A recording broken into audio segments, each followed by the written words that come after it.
How to allow or block app permissions to access Bluetooth on the iPhone 16 series.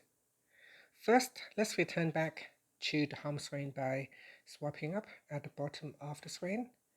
Then from the home screen, tap on Settings.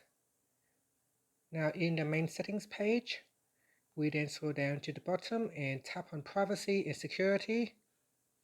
After that, we scroll down, then tap on Bluetooth. So in Bluetooth settings, tap on the apps that you want to grant or you want to deny permissions. So it said here, applications that have requested the ability to use Bluetooth will appear here. Now my list is empty because currently there are no apps requesting access to Bluetooth. If there are any apps previously I have requested access to Bluetooth, will appear in the list here. And from here you can tap on an app and then you can choose to block it if you want. And that's it. After that you can swipe up to return back to the home screen. Thank you for watching this video. Please like and subscribe to my channel for more videos.